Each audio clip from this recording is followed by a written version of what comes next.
La Bible et l'Église catholique sont complices de l'esclavage. C'est grâce même à la Bible que l'esclavage a existé. Bon, une partie de l'esclavage.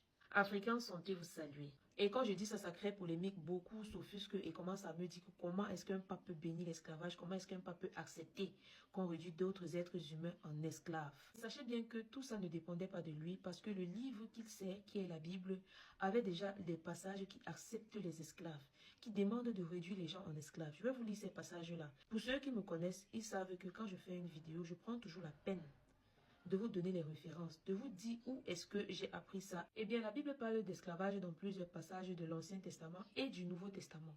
Parce que bien que la Bible a été modifiée plusieurs fois pour camoufler certains passages ou alors pour adapter à la manière de réflexion de cette génération, il y a toujours des traces de cette Bible-là. Maintenant, nous allons lire Exode 21, versets 2 à 6. Dans le passage, il y a les lois concernant les esclaves. Et ces esclaves devaient être libres après 6 ans de service. Et ces 6 ans de service, vous n'êtes pas payé. Et ces 6 ans de service, vous êtes juste nourri. C'est tout. Parfois, après 6 ans d'esclavage, beaucoup ne parvenaient pas à se défaire de leur maître. Imaginez un peu, on vient me chercher ici en Afrique, on m'amène peut-être en Asie, que je dois être esclave. Je suis esclave là-bas pendant 6 ans. Et après ces 6 années-là, on me laisse partir comme ça. Qu'est-ce que je vais faire? Je n'ai pas de passeport. Il faut bien que je rentre dans mon pays natal. Je dois commencer par où? Donc, beaucoup d'esclaves se voyaient rester avec leur maître sur leurs contraintes.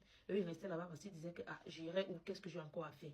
C'est mieux que je me contente de cette vie et je reste tranquille. Donc, voilà ce qui explique pourquoi certains esclaves décidaient de rester avec leur maître après leur libération.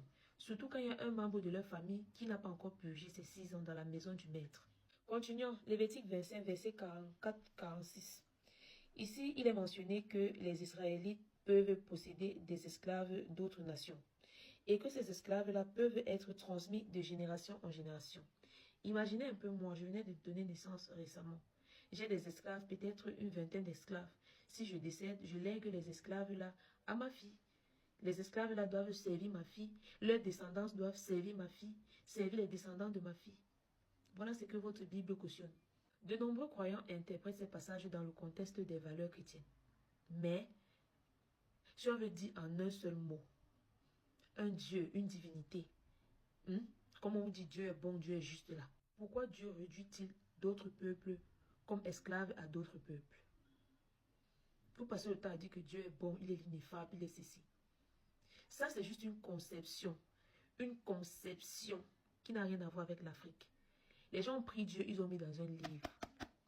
Ils ont mis dans cette Bible, ils ont pris Dieu, ils ont mis dans la Bible.